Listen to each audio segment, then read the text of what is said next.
Now, when I was 15 years old, I had a very important person in my life come to me and say, who's your hero? And I said, I don't know, I got to think about that. Give me a couple of weeks. I come back 2 weeks later. This person comes up and says, who's your hero? I said, I thought about it. You know who it is? I said, it's me in 10 years. So I turned 25 10 years later. That same person comes to me and goes, so are you a hero? And I was like, not even close. No. She said, why? I said, because my hero is me at 35. So you see, every day, every week, every month, and every year of my life, my hero is always 10 years away. I'm never gonna be my hero. I'm not gonna attain that. I know I'm not. And that's just fine with me because that keeps me with somebody to keep on chasing. So to any of us, whatever those things are, whatever it is we look up to, whatever it is we look forward to, and whoever it is we're chasing, to that I say amen. Don't half-ass it.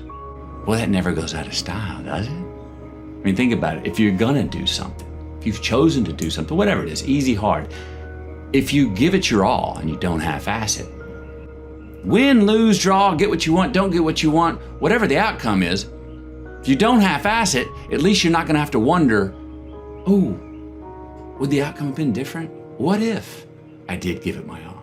Wondering that is what keeps us up at night.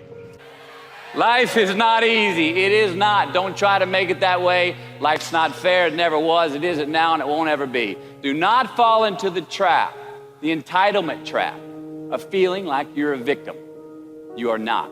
Get over it and get on with it. And yes, most things are more rewarding when you break a sweat to get them. You see, happiness demands a certain outcome. It is result reliant. And I say, if happiness is what you're after, then you're gonna be let down frequently, and you're gonna be unhappy much of your time. Joy is not a choice. It's not a response to some result. It's a constant. Joy is the feeling that we have from doing what we are fashioned to do, no matter the outcome. So the question that we gotta ask ourselves is, what success is to us? What success is to you? Is it more money? That's fine. I got nothing against money. Maybe it's a healthy family. Maybe it's a happy marriage. Maybe it's to help others, to be famous, to be spiritually sound, to leave the world a little bit better place than you found it. Continue to ask yourself that question. Now, your answer may change over time, and that's fine. But do yourself this favor. Whatever your answer is, don't choose anything that will jeopardize your soul. Prioritize who you are, who you want to be, and don't spend time with anything that antagonizes your character. If life was nothing but green lights and we didn't have yellows and reds, things that make us pause, hardships, crises, times for introspection, then what the hell would it all be for? We need the yellows and the reds. That's how we evolve. That's how hopefully there's some ascension to our being. That's how we give some credit to time and growing older. If we were the same person today that we were 20 years ago, then what are we really doing in this life? What's it really all about? What's it really matter to show where we failed? If anything, I would say to my 15-year-old self, go fail more. If anything, I would say to you, go fail more. Forget them. Those people on the sideline that are saying the thumbs down or calling you something or being snarky, they're on the sidelines for a reason. We're all destined to have to do the thing that we fear the most anyway, at some point. So give your obstacles credit, and you will, one, find the courage to overcome them, or you will, two, see more clearly that they're not really worth prevailing over. So be brave, have courage, and when you do, you get stronger, you get more aware, you get more respectful of yourself and that which you fear. Didn't you want to be a lawyer at one point? Was that part of your path? That's what I thought I was gonna do in life. Then I remember my dad one day saying, he was in the oil business and it all went under in '82. And right around that time, he was like, I may need you to be a lawyer to take care of me. Anyway, I went to University of Texas, was headed towards, wanted to be a criminal defense lawyer. And then it was around the beginning of my junior year where I just wasn't sleeping well with the idea of graduate, go 4 more years, law degree, get out at 28, make an imprint in society, and you're already 30. Right. I didn't want to miss my 20s really trying to practice whatever it was I wanted to do, and switched my path, went to film school. I think we get caught up so often in short-term gains and short-term return, choices that give us short-term return on our own investment, us. And we're not making choices that are that are going to buy us delayed gratification, not only longer in this life, but after we're gone for our kids and our grandkids and our great-great-grandkids.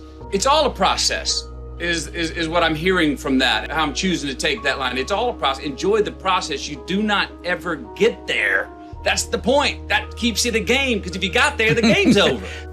I find that most of the times our obsession with what is wrong just ends up breeding more wrong, more failure. And the easiest way to dissect success is through gratitude, giving thanks for that which we do have, for what is working, appreciating the simple things we sometimes take for granted. We give thanks for these things, and that gratitude reciprocates, creating more to be thankful for. It's really simple, and it works. Now, I'm not saying be in denial of your failures. No, we can learn from them too, but only if we look at them constructively, as a means to reveal what we are good at, what we can get better at, what we do succeed at. I need some resistance. Yes. You know, and look, and I think there's very healthy ways to create resistance in our lives when we are on so-called easy street. Yeah. That maybe we're not challenging ourselves in the right way. You know, that we need to create resistance to overcome it, to feel most alive. But there's also foolish times to create resistance. And the fact of that is, things are going so well, you think that's how it's going to be for the rest of your life. No, trust me, the uphill's coming. The drama, the real drama's coming. Don't create any false drama in front of you right now, because you're kind of patronizing yourself. The real drama's going to come. Someone is going to get sick. You are going to get hurt. Something will happen in your life. The world will do unto you, or you'll do it unto yourself. So don't trip yourself running downhill and face plant and break your frickin' nose just because you needed some resistance running downhill. Unbelievable. All right, it's my least favorite word. I think we should wipe it out of the dictionary. Why? What's so unbelievable about tragedy, about triumph, about people that raise us up or let us down? It happens every single day. We shouldn't think that the most beautiful sunset or the greatest play or the greatest love of our life or the greatest moment of euphoria is unbelievable. Believe it. It's happening right in front of you, in you.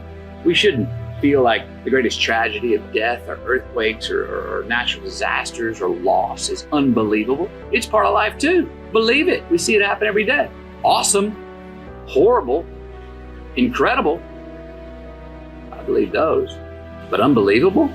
Nah, it just happened. Believe it. To actually have true freedom, we have to be responsible, more responsible for certain things, for ourselves, who we are. Constantly investigating and interrogating our better selves to say, I'm going to be a little bit better at this tomorrow, knowing that we never land. There's no ta-da moment. And that is one thing I think we all got to watch, because we all are so result oriented.